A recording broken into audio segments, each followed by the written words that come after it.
কিন্তু আমার ভাইরা, আমার বন্ধুরা, আজকে বড় লজ্জা লাগে, আজকে বড় শরম লাগে। তুমি হলে একজন নারীর সংরক্ষণ কারণেওয়ালা, তোমার স্ত্রী বিছানায় গড়াগড়ি করে, তুমি অ্যান্ড্রয়েড মোবাইলে ভিডিও করে কেমন করে ফেসবুকে আপলোড দিতে পারো?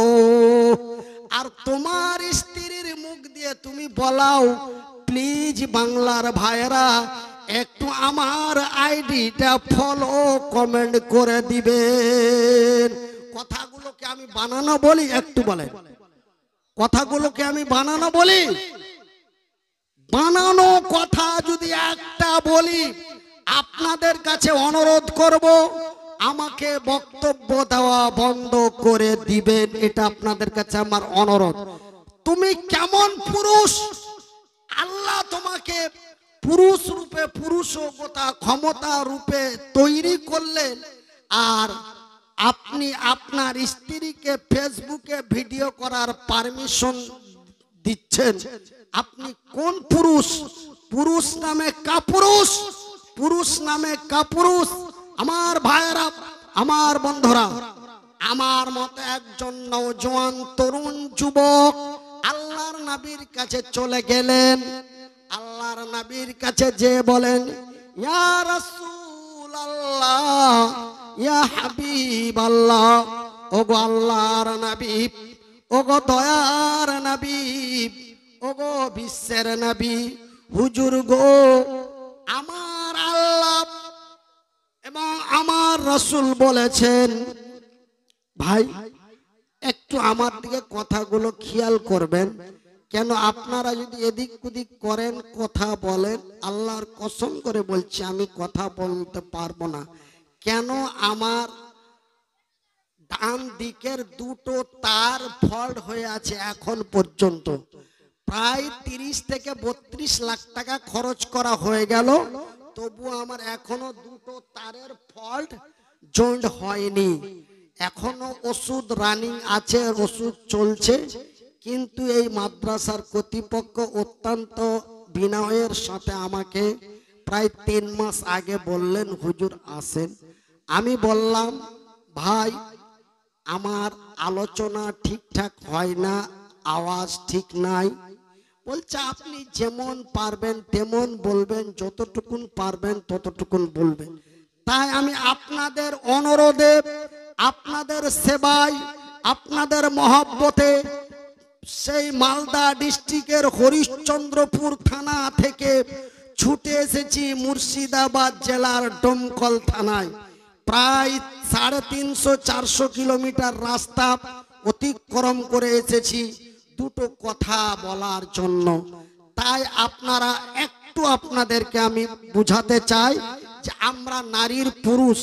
একজন নওজোয়ান তরুণ যুবক আল্লাহর নবীর কাছে গেলেন, ইয়া রাসূলুল্লাহ, আমার নবী, আমার নবী, আল্লাহর নবী, দয়ার নবী, বিশ্বের নবী বলেছেন, যুবক রে, তুমি যখন পূর্ণ যুবক হয়ে যাবে, তোমার যখন যৌবন এসে যাবে, তুমি তাড়াতাড়ি বিয়ে করো, তুমি তাড়াতাড়ি বিয়ে করো। নবী গো, আমার বিয়ের বয়স হয়ে গেছে, আমার বিয়েটা দিয়ে দেওয়া হোক, আমার বিয়েটা দিয়ে দেওয়া হোক। আমি কোনো বানানো কথা বলি না, একদম নবীর সহি হাদিস। আমার ভাইয়েরা, আল্লাহর নবী বলছেন, আল্লাহর নবী বলছেন, যুবক আমি তোমার বিয়ে দিব, কিন্তু একজন নারীকে বিয়ে করতে গেলে, কথাগুলো খেয়াল করে শুনবেন, একজন নারীকে বিবাহিত করতে গেলে তার কিছু শর্ত বলি আছে। কি আছে? তার কিছু শর্ত বলি আছে।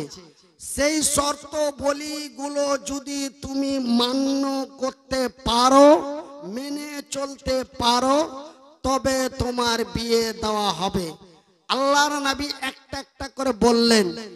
ওই যুবক কিছু পারবো বলল, কিছু পারবো না বলল, কিছু পারবো বলল, কিছু পারবো না বলল।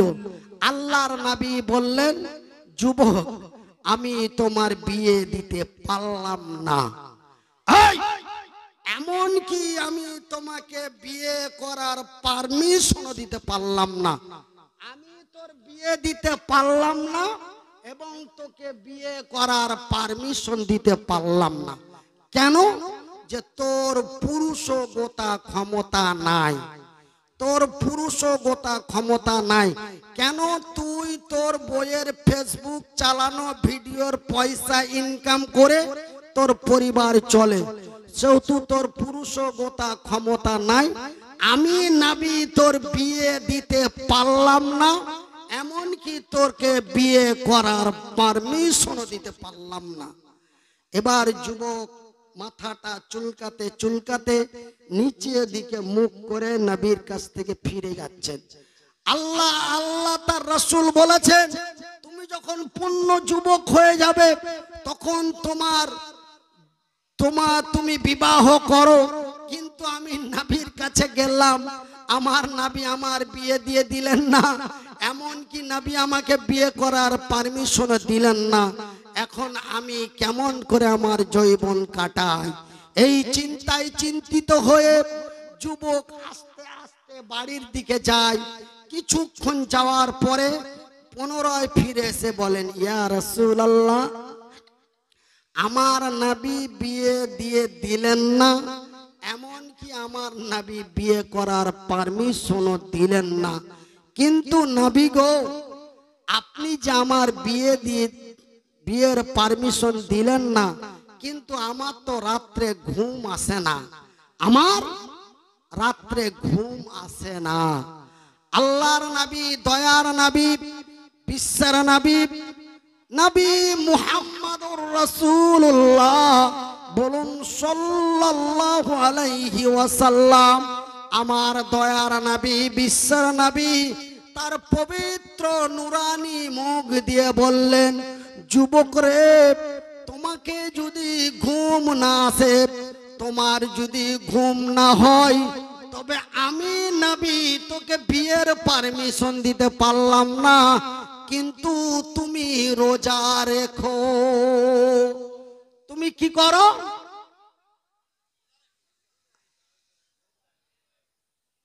একটু আওয়াজ দিয়ে বলেন, কি করো? রোজা রেখো। তোমার যৌবন যদি জ্বালা দেয় তবে তুমি রোজা রেখো, তারপরেও তোমাকে আমি বিয়ের পারমিশন দিলাম না। কেন? যে তোমার পুরুষগতা ক্ষমতা নাই, তুমি একজন নারীকে কন্ট্রোল করতে পারবে না, সেহেতু তোমার কন্ট্রোলিং ক্ষমতা না থাকার কারণে তোমাকে আমি বিয়ে দেওয়া এবং বিয়ে করার পারমিশন দিতে পারলাম না। জানেন একজন নারীর সম্মান কত? একজন নারীর সম্মান কত জানেন? আমার ভাইরা, আমার বন্ধুরা, আমার আব্বা জানেরা, আমার মাথায় যে টুপিটা আছে, এই টুপিটার দাম আছে, একটা নির্ধারিত দাম নাই? কথা বলেন। আমার গায়ে যে গামছাটা আছে, এর একটা নির্ধারিত দাম আছে না নাই? হয় 50 না হলে 100। আমার ভাইরা, কিন্তু একজন নারীর এত মূল্য, এত মূল্য, এত মূল্য, আল্লাহর নবী বলছেন, রে বিশ্ব জগতের নর নারীরা, রে আল্লাহর বান্দা এবং বান্দিরা, তোমরা যখন একজন নারীকে বিবাহিত করবে, ওই নারীর মূল্য এত, ওই নারীর মূল্য এত যে তার কোনো নির্ধারিত নাই। তো কত? যত পারো তত দাও, যত পারো তত দাও, এর কোনো নির্ধারিত নাই যে 50,000 কি 5,000 কি 5 লাখ, যত পারো তত দাও। কিন্তু এই জমির মূল্য আছে, আপনি যে জমিটাতে বসে আছেন এই জমির মূল্য আছে। এই জমি এই এই জমি আপনার 1,00,000 টাকা কাঠা। যদি এই জমি আপনি 1 কোটি টাকা কাঠায় বিক্রি করে দেন, যদি সাংবিধানে আইন অনুযায়ী আপনার নামে যদি আমি এফআইআর করি, তবে বিক্রি করনেওয়ালাকে গ্রেপ্তার করা হবে এবং খরিদ্দারকে গ্রেপ্তার করা হবে। যে তুমি 1,00,000 টাকার জমি 1 কোটি টাকায় বেচলা কেন এবং তুমি কিনলা কেন? কিন্তু আমার ভাইয়েরা, ওই যে জমি, এটা হচ্ছে আপনার উর্বর জমি। এটা আপনার আমরা যেখানে বসে আছি এটা হচ্ছে ভূমি, তো এটা হচ্ছে উর্বর ভূমি। এখান থেকে কি কি উৎপন্ন হয়? ফসল উৎপন্ন হয়। কিন্তু ওটাও একটা জমি, ওখান থেকে ফসল উৎপন্ন হয়, হয় না? আমার ভাইয়েরা, নিসাউকুম ওয়া হারসুল লাকুম, একজন নারী একজন পুরুষের জন্য খেতি। কিন্তু আমার ভাইয়েরা, ওই খেতির দাম কত জানেন? ওই জমির দাম কত? এই জমির দাম নির্ধারিত, কিন্তু ওই জমির দাম অনির্ধারিত। যত পারো তত দাও, যত পারো তত দাও, কিন্তু এই জমির দাম নির্ধারিত, এই জমির দাম নির্ধারিত। বলবেন মনিরুদ্দিন ভাই, আপনি এই জমির চাইতে ওই জমির মূল্য বেশি কেন বললেন? এই জমিতে কত ফসল ফলে জানেন? বলে এই জমিতে কি হয়? বলে এই জমিতে ধান হয়, এই জমিতে গম হয়, এই জমিতে পাট হয়, এই জমিতে আলু হয়। কথা শুনেন, এই জমিতে কত ফসল ফলে। আমার ভাইরা, আমার আব্বা জানেরা, আমার ভাই জানেরা, বলবেন মনিরুদ্দিন ভাই, ওই জমিতে মাত্র 2টো ফসল হয়। একটা ফসলের নাম হলো ছেলে, আর একটার নাম হলো মেয়ে, নাকি না? এই জমিতে যেমন বিভিন্ন ফসল ফলে, ওই জমিতে বিভিন্ন ফসল ফলে। ওই জমিতে আলেম হয়, ওই জমিতে জালেম হয়, ওই জমিতে বক্তা হয়, ওই জমিতে মাওলানা হয়, ওই জমিতে কোরআনের হাফেজ হয়, ওই জমিতে মাস্টার হয়, ওই জমিতে ইঞ্জিনিয়ার হয়। আমার ভাইয়েরা, এই জমির ফসলের দাম নির্ধারিত, কিন্তু ওই জমির ফসলের দাম এত রে। আমার ভাইয়েরা, আমার বন্ধুরা, এখানে যদি একটি বিল্ডিং তৈরি করা হয়, এখানে যদি একটি বিল্ডিং তৈরি করা হয়, একটা ইঞ্জিনিয়ারকে ডাকা হয়, ওই ইঞ্জিনিয়ারটা শুধু আপনাকে এঁকে দেবে, মাত্র 5 থেকে 10 মিনিট সময় দিবে। ওই ইঞ্জিনিয়ারের মূল্য অন্তত পক্ষে 5 লাখ। এই যে দেখো, এই যে দেখো, এটা হচ্ছে ওই জমির ফসল। ঠ্যাং নাই, হাত নাই, পা নাই, তারপরেও আবার প্যারালাইসিস হয়ে বাঁ দিক শেষ হয়ে গেছে, তাও ওই জমির ফসলের কত মূল্য। আমার ভাইয়েরা, আমার বন্ধুরা, বলে মাওলানা আপনি আসেন, একটু আসেন। আরে ভাই, আমি বলতে পারি না, আমার গলার আওয়াজ ঠিক নাই, আমি ব্রেন স্ট্রোক রোগী, আমি প্যারালাইসিস রোগী, আমি পারবো না। না মাওলানা, আপনি যতটুকুন পারবেন আপনি বলবেন, আপনি আসেন, আপনার আতা যাতা যত খরচ লাগে 20,000, 22,000, 25,000 যা লাগে দিব, কিন্তু আপনি আসেন। ওই জমির ফসল আমি, দেখেন কত মূল্য। কিন্তু এই জমির ফসলের দাম কত? অতিরিক্ত 4,000 টাকা কুইন্টাল। আমাদের বাঙালে একটা ফসল হচ্ছে, ওটা 17,000 টাকা কুইন্টাল, যার নাম হলো মাখনা। আমার ভাইয়েরা, আমার বন্ধুরা, আমার মায়েরা, আমি মনিরুদ্দিন আপনাদেরই সন্তান, আপনাদের মতোই আমার মা আছে। আপনাকে আল্লাহ নারী জাতি রূপে তৈরি করেছেন।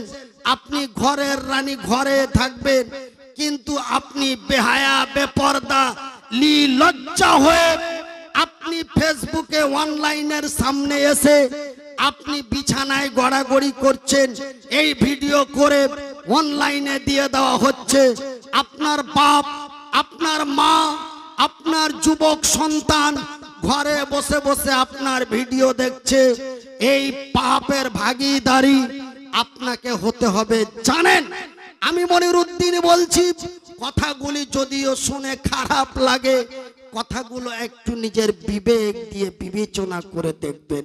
আমার ভাইয়েরা, ক্বালান নবী সাল্লাল্লাহু আলাইহি ওয়াসাল্লাম, নবী করিম সাল্লাল্লাহু আলাইহি ওয়াসাল্লাম বলেন, একজন নারী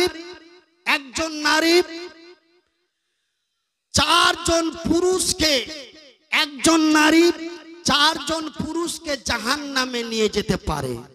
কজন? একটু আঙ্গুল দিয়ে দেখা যাবে বাবা। চারজন। নাম্বার 1 তার স্বামী, নাম্বার 2 তার বড় ছেলে, নাম্বার 3 তার বাপ, নাম্বার 4 তার বড় ছেলে। আমার ভাইরা, আমি মনিরুদ্দিন, আল্লাহ বিশাল অসুখ দিয়ে মারতে মারতে আল্লাহ বাঁচিয়ে রেখেছেন। হঠাৎ কখন আপনাদের মাঝ থেকে বিদায় নিয়ে চলে যাব। কেন? মানুষের ভিতরে 2টা স্পেশাল ইঞ্জিন লাগা আছে। একটা ইঞ্জিনের নাম হলো ব্রেন, আর একটা ইঞ্জিনের নাম হলো হার্ট। ভাই আমার দুটোই দুর্বল। হঠাৎ কখন আপনাদের মাঝ থেকে চলে যাব, জানি না। ওয়াল্লাহু আলাম বিমুরাদিহি, আমার আল্লাহ তা ভালো জানেন। তাই আমি আপনাদের কাছে অনুরোধ করে যাব, যারা বোনের বড় ভাই হয়েছে, যারা মায়ের বড় বেটা হয়েছে, যারা স্ত্রীর স্বামী হয়েছেন, আপনার দায়িত্ব আপনার স্ত্রীর উপরে, আপনার দায়িত্ব আপনার বোনের উপরে, আপনার দায়িত্ব আপনার মায়ের উপরে। আমার বাবা নেই, মারা গেছে। আমার মা বাইরে গেল, কেমন ভাবে গেল, কিভাবে গেল, এই লক্ষ্য আপনাকে আমাকে রাখতে হবে। আমি একজন নারীর পুরুষ।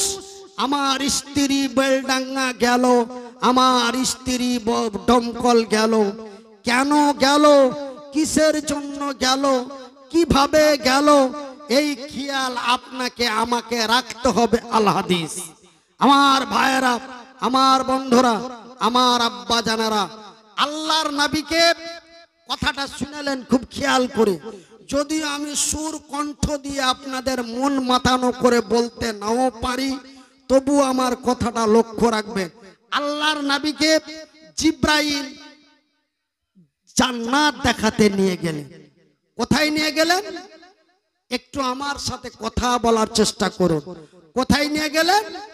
জান্নাত দেখাইতে। আমার ভাইয়েরা, আল্লাহর আকাশের নিচে, আল্লাহর জমিনের উপরে মহান রব্বুল আলামিন কোন ব্যক্তিকে জান্নাত দেখান নাই, কিন্তু আমার পিয়ারা নবীকে জান্নাতও দেখিয়েছেন, জাহান্নামও দেখিয়েছেন। বলি সুবহানাল্লাহ, সুবহানাল্লাহ, আলহামদুলিল্লাহ। আমরা সেই নবীর উম্মত। একবার অন্তরের অন্তরস্থল থেকে বলি আলহামদুলিল্লাহ। আমার ভাইয়ের, আমার বন্ধুরা, আমার আব্বা জানেরা, আল্লাহর নবী, দয়ার নবী, বিশ্বের নবীকে যখন জান্নাত দেখাতে নিয়ে গেলেন, আল্লাহর নবী, দয়ার নবী, বিশ্বের নবী যখন জান্নাতের নিকটবর্তী গেলেন, জান্নাতের ভিতর থেকে আওয়াজ পাওয়া যায়, এই ঠক ঠক ঠক ঠক করে জুতার আওয়াজ পাওয়া যায়। আল্লাহর নবী, দয়ার নবী, বিশ্বের নবী দাঁড়িয়ে গেলেন। দাঁড়িয়ে বলেন, ওগো জিব্রাইল, জান্নাতের ভিতর থেকে একটা আওয়াজ পাওয়া যায়। জান্নাতের ভিতর থেকে একটা আওয়াজ পাওয়া যায়, জুতোর আওয়াজ, খড়মের আওয়াজ। তো এটা কিসের আওয়াজ? এটা কিসের আওয়াজ? এটা কিসের আওয়াজ? আল্লাহর নবী বলেন এটা কিসের আওয়াজ? জান্নাতের আওয়াজ না কিসের আওয়াজ? জিব্রাইল বলেন, ইয়া রাসূলুল্লাহ, ইয়া হাবিবাল্লাহ, নবী গো, এটা জান্নাতের আওয়াজ নয়, এটা হলো জান্নাতীর আওয়াজ। সুবহানাল্লাহ বলতে খারাপ লাগে? জোরে বলুন, জোরে বলি নারে তাকবীর, নারে তাকবীর। এটা কিসের আওয়াজ? জান্নাতীর আওয়াজ, জান্নাতের নয়, জান্নাতীর আওয়াজ। নবী বলেন, জিব্রাইল গো, এই জান্নাতীটাকে আল্লাহর জিব্রাইল বলেন, ইয়া রাসূলুল্লাহ, ইয়া হাবিবাল্লাহ, নবী গো, এই জান্নাতীটা আর অন্য কেউ নয়, এই জান্নাতীর নাম হলো হযরতে বিলাল। নারে তাকবীর। উঠো বেলাল মিনারাত, বেয়াদবি মাফ করবেন।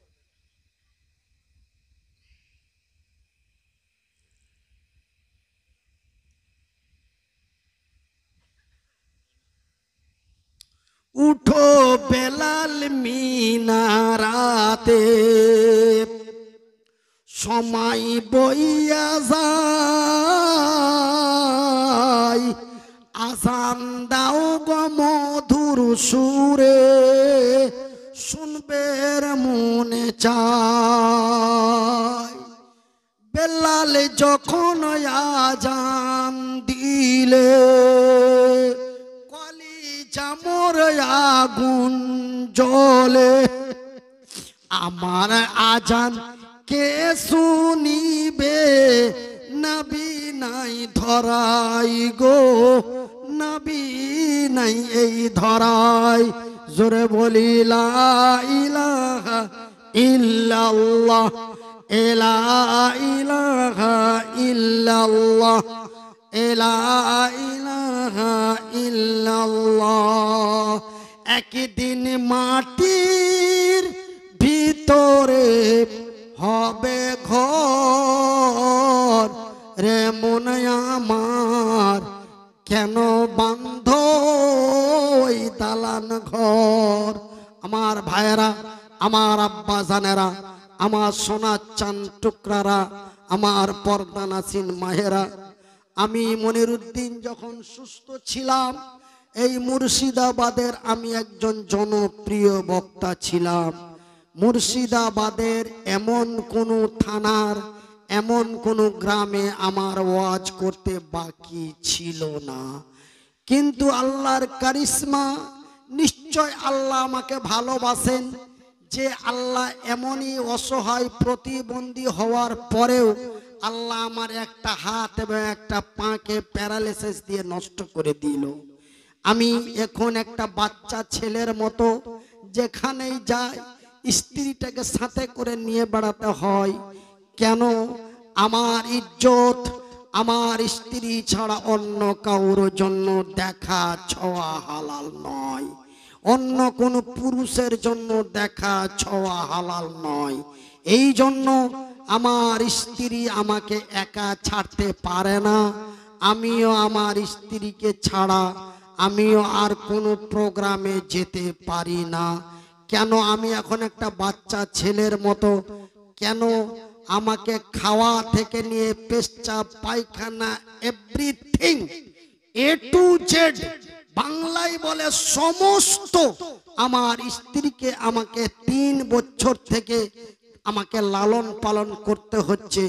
আল্লাহ আমাকে যে বেমারিটা দিয়েছে, এই বেমারিটা বেশিরভাগ 65-র পরে হয়, 65-র পরে হয়। কিন্তু আল্লাহ আমাকে এই বেমারিটা 42 বছরে দিয়ে দিয়েছে। 2022 সালের 28শে নভেম্বর আমার প্রথম ব্রেন স্ট্রোক হয়।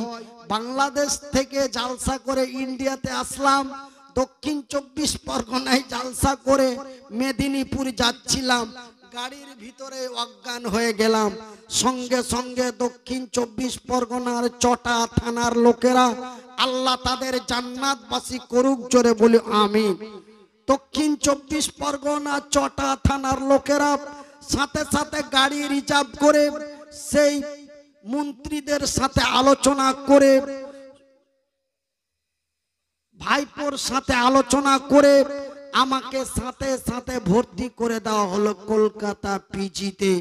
তারপরে আমাদের মালদা জেলার মাইনরিটি মন্ত্রী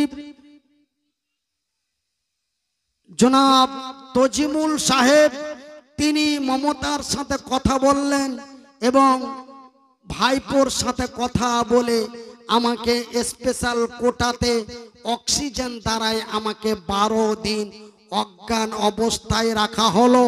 অজ্ঞান অবস্থায় আমি ছিলাম। আমার বাড়ির লোকেরা চোখের জল ফেলে খালি ডাক্তারকে বলে, খবর কি?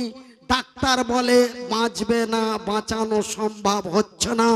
তোমরা ভগবানের কাছে প্রার্থনা করো, আল্লাহর কাছে বলো, আল্লাহ যদি ফিরিয়ে দেয় তবেই বান্দা ফিরবে, আর না হলে ডেট হয়ে যাবে। আমার স্ত্রী কাঁদতে কাঁদতে পশ্চিমবঙ্গের যতগুলো নাম্বার ছিল, আসাম থেকে নিয়ে বাংলাদেশ পর্যন্ত আমার মোবাইলে প্রায় 2 থেকে 250 খানা নাম্বার ছিল। প্রত্যেকটা নাম্বারে ফোন করে বলল, মাওলানার জন্য একটু দোয়া করবেন, মাওলানার অবস্থা ভালো নাই। আপনাদের দোয়ায়, আল্লাহর দয়ায় আল্লাহ আমাকে পুনরায় দুনিয়াতে ফিরিয়ে দিয়েছেন, জোরে বলি আলহামদুলিল্লাহ। আমি এই অসুস্থ হালাতে, এই মুসাফির হালাতে, এই প্রতিবন্ধী হালাতে আপনাদের জন্য আমি তো এই হাতটা তুলতে পারছি না ভাই, এই হাতটি উঁচু করে দোয়া করব। আপনারা এই আল্লাহর কোরআনের জন্য, কোরআন কই, এই কোরআনের জন্য আপনারা 100টা করে টাকা দিবেন, আমি দোয়া করব। তারপরে আমি আরো একটা আয়াত পাঠ করেছি, সেই আয়াতের বক্তব্যতে চলে যাব। এই কালুপুর কোরআনিয়া মাদ্রাসার জন্য মাত্র 100টা করে টাকা আমার এই গামছাটাতে আপনারা দিবেন। বাচ্চারা, ওই যে বাচ্চাগুলোকে পাগড়ি দেওয়া হলো, ওই বাচ্চাগুলো কোথায়? একটু তাড়াতাড়ি দুটো বাচ্চাকে ডাকেন। আপনাদের কাছে আল্লাহর কোরআনের জন্য, কোরআনকে মাদ্রাসার ছেলেরা দুইজন এখানে এসো, মঞ্চে তাড়াতাড়ি চলে এসো। কোরআনকে মুছে দেওয়ার জন্য আমাদের ভারতবর্ষের একজন মুখ্যমন্ত্রী, বাড়ি তার আসাম, নাম তার হিমন্ত বিশ্ব শর্মা, ভারতের কাছে চ্যালেঞ্জ করেছে যে করোনা ভাইরাসের মতন করে ইসলামকে ভারত থেকে মুছে দিব। হিমন্ত বিশ্ব শর্মা আসামের মুখ্যমন্ত্রী বলেছে যে कि कुरान को मिटा देंगे और इस्लाम को कोरोना वायरस के जैसा मिटा देंगे। किंतु একজন অমুসলিমের ছেলে, একজন হিন্দু ছেলে, শুভেন্দু, একজন হিন্দু ছেলে হিমান্তকে চ্যালেঞ্জ করেছে। হাসিবুল, আরিফ আর আনোয়ার, তোমরা তাড়াতাড়ি এসো, হিমান্তকে চ্যালেঞ্জ করেছে যে আমরা মুসলিম, হিন্দু মুসলিম ঐক্যবদ্ধ হয়ে তোমাকে আসামের মাটি থেকে তথা ভারতের মাটি থেকে তোমাকে তাড়িয়ে দেওয়ার ব্যবস্থা করছি। নারে তাকবীর, একবার জোরে বলি নারে তাকবীর। আল কোরআনের আলো, আল কোরআনের আলো, আল কোরআনের আলো। একজন আল্লাহর বান্দা এই পবিত্র কোরআনের জন্য কালুপুর ইসলামিয়া কোরআনিয়া মাদ্রাসার জন্য 100 টাকা দিয়েছে।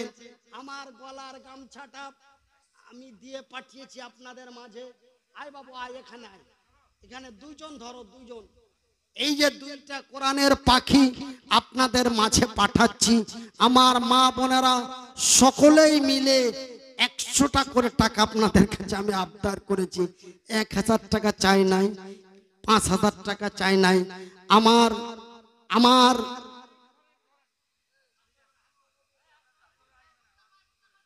হ্যালো, আমার আজিজুল ভাই, যারা হাফেজ পাগড়ি পেয়েছো তারা স্টেজে এসো তাড়াতাড়ি। তোমাদের আহ্বান করছি, তাড়াতাড়ি এসো। আমার আজিজুল ভাই আপনাদের কাছে আর একটি বিষয় হচ্ছে, আপনারা ভাবছেন যে হয়তো ইনি শেষ বক্তা। ইনি শেষ বক্তা নয়, সুদূর বসিরহাট থেকে একজন মাওলানা মনিরুল ইসলাম সাহেব এসেছেন। উনি আলহামদুলিল্লাহ। বর্তমান উপস্থিত আছেন, প্রধান বক্তা হিসাবে উনি আছেন। ভাই, আমি এই 100টা করে টাকা চেয়েছি কোরআনের জন্য। আমার ভাইয়েরা, আমরা ভারতবাসীর কাছে, বিশ্ববাসীর কাছে চ্যালেঞ্জ করছি, তথা ইসলামের শত্রুদেরকে চ্যালেঞ্জ করছি। ভারতের মাটিতে যদি একটা কোরআনকে পুরানো হয়, ভারতের মাটিতে যদি একটা কোরআনকে পুরানো হয়, আমরা পশ্চিম বাংলার মাটিতে 1 লাখ হাফেজ তৈরি করব। নারায়ে তাকবীর, নারায়ে তাকবীর। ভারতের মাটিতে 1 লাখ হাফেজ তৈরি করে দেব। একটা কোরআন পুরার পরিবর্তে আমরা 1 লাখ হাফেজ তৈরি করব। আজকে আপনাদের মাদ্রাসায় কয়জন হাফেজ হলো? 4 জন। আগামী 16 নভেম্বর 2025 আমার নিজস্ব মাদ্রাসায় 4-6 জন ছেলেকে হাফেজ বানানো হবে। আপনারা জানেন যে আমি জালসা করে আমার জীবনের লাইফে আমি কিছু করিনি, আমি একটি বিশাল মাদ্রাসা তৈরি করেছি। আপনি যেই জায়গাটাতে বসে আছেন, এইখান থেকে আমার মাদ্রাসাটা কত দূর, আমার মাদ্রাসাটা আপনারা দেখতে পাবেন আপনার ঘরে বসে বসে। বলবেন মনিরুদ্দিন ভাই কেমন করে দেখবো?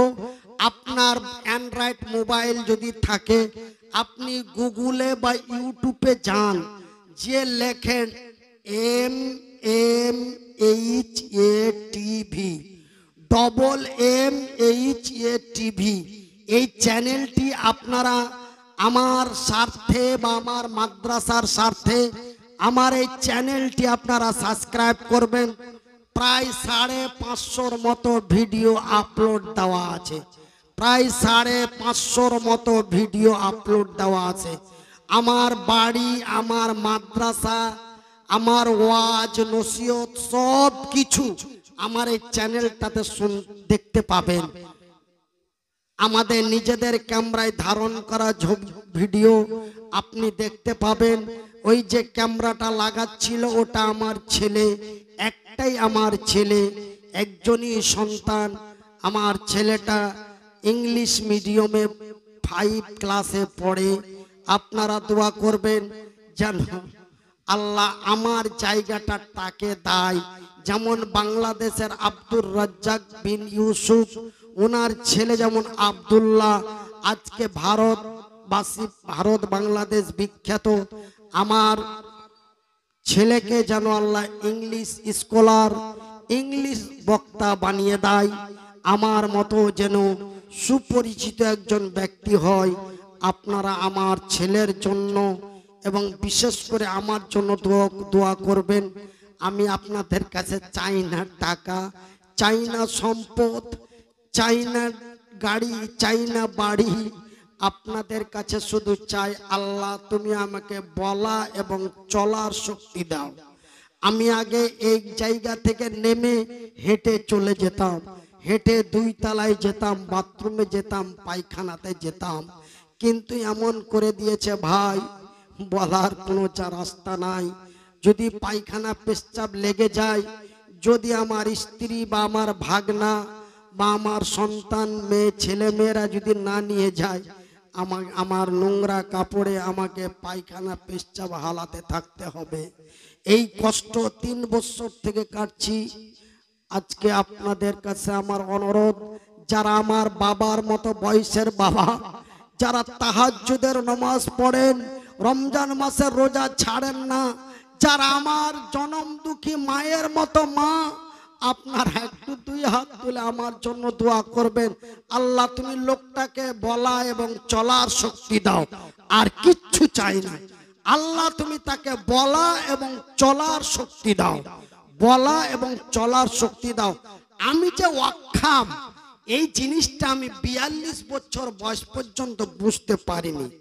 আমার যে দুটো হাত নাই, দুটো পা নাই, তো আমার জীবনে আমি কোনো কষ্ট বুঝতে পারিনি।